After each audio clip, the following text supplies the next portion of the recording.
Mmm. So good. Yummy. Mmm. We should sell that. I think it's fabulous.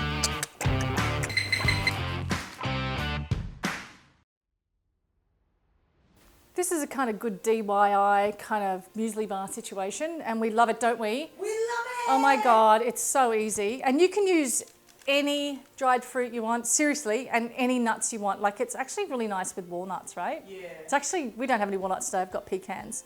But it's so simple, and I just really encourage you to do it. You can even take the nuts out and swap them out for seeds. Like, it's not a problem.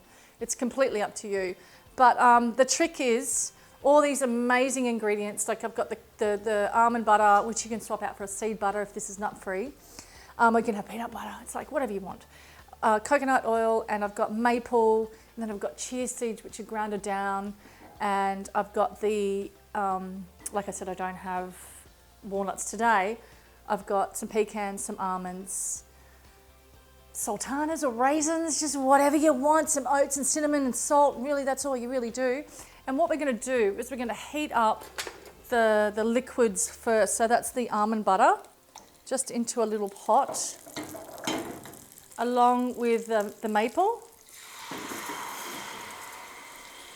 Actually, it should have made that noise, sorry. And then the coconut. My coconut oil is quite hard because it was in the fridge, so I'm just defrosting it, not defrosting it, melting it, melting it down. So all the liquids go into here, and have a look in here. As that's just kind of melting, get yourself a baking tray and some baking paper. Shove it in there. As professionally as you can. Have your oven on like 170, right? Or maybe 160. My oven's really hot.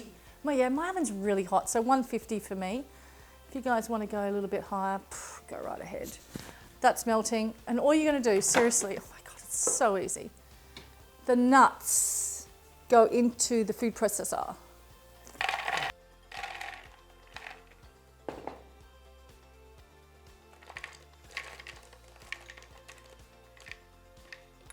All right, and you're just going to, knowing that's there, it's like radar's on, you're just going to pulse this a little bit.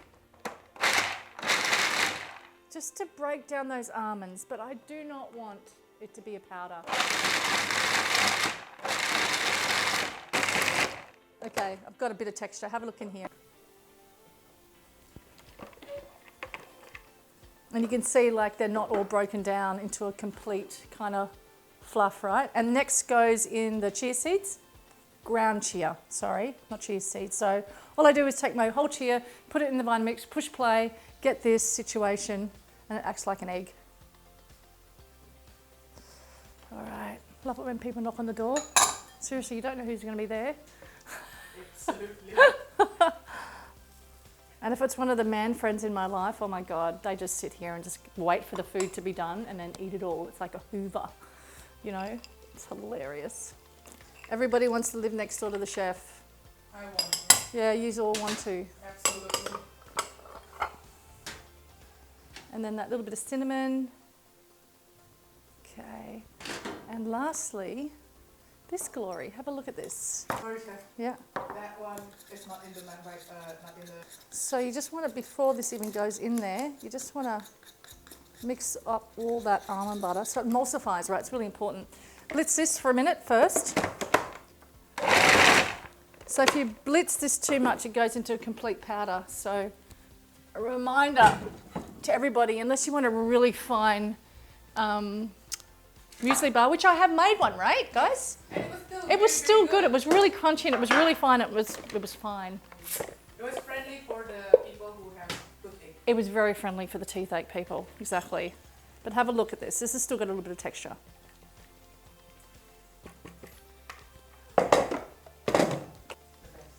The best salt. You need salt. Did you get some more salt, guys? Yeah. Tomorrow, yeah? Great. Some local salt, yeah? Yes. It's really good to change up your salts, yeah? Don't just keep getting the right, like the same brand of salt every time. Don't just keep getting Himalayan pink. Swap it up with Celtics, you know, natural, you know, salts. Like rock salt, the flaky salt. There's just so many different varieties. All right, this is going to go into here. And then you're just going to stir this through. And the ground chia seeds are going to suck up all this moisture.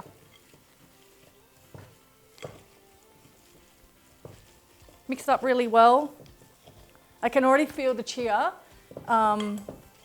just binding everything together, and the oats do the same as well. Okay, straight into here. Just dump it in. Okay, spread it around evenly. Now this is the trick, right? Just look what I'm doing here. Okay, so this is the trick. I'll show you what to do. So you get another tray, and if you don't have another tray, don't panic, okay? I just happen to have a lot of bloody trays that are the same size. Not that I'm a professional baker or anything, but you know, I've got trays. I don't know where they came from, but I got them. Okay, get that off there. You're going to sit this on here.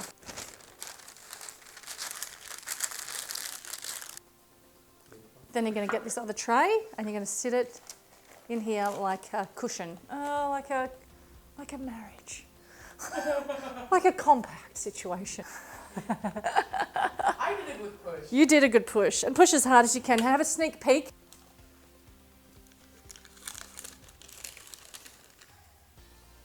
Keep going.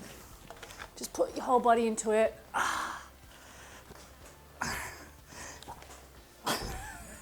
Don't break your table, I know, right? Okay. We are done. Check it out.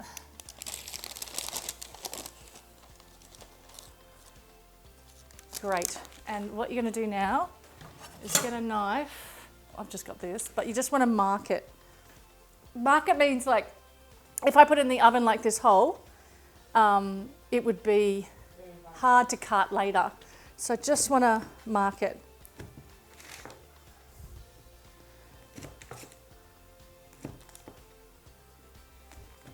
And I'm not even going all the way through because and you're going to do that, and then it's going to go straight into the oven.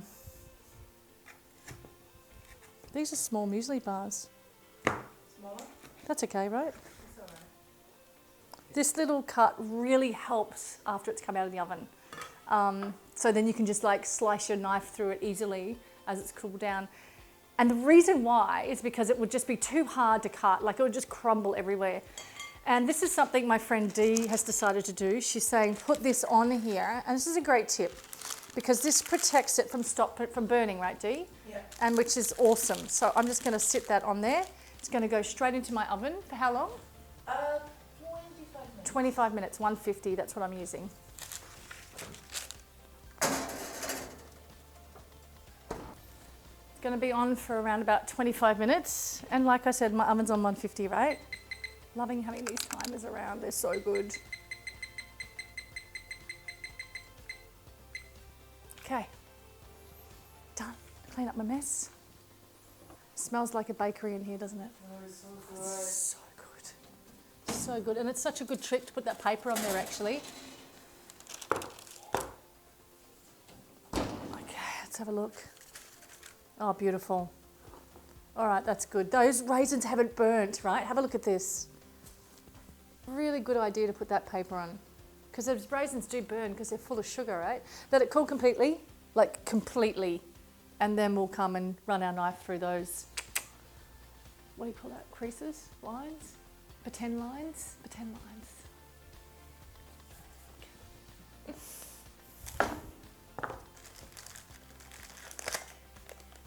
Try and be really patient with this because sometimes I like to take it out of the oven straight away and it just falls apart.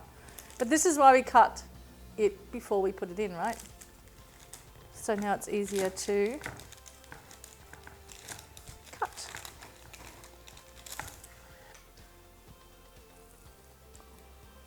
I'm so jealous right now. Well,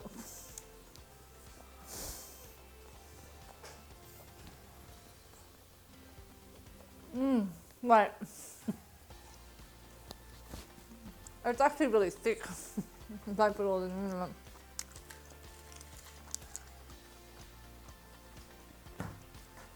Did you have a big bite? I did have a big bite actually. It's really delicious. Mmm. Mmm. So good. Yummy. Mmm. We should sell that. Absolutely. Oh, very good.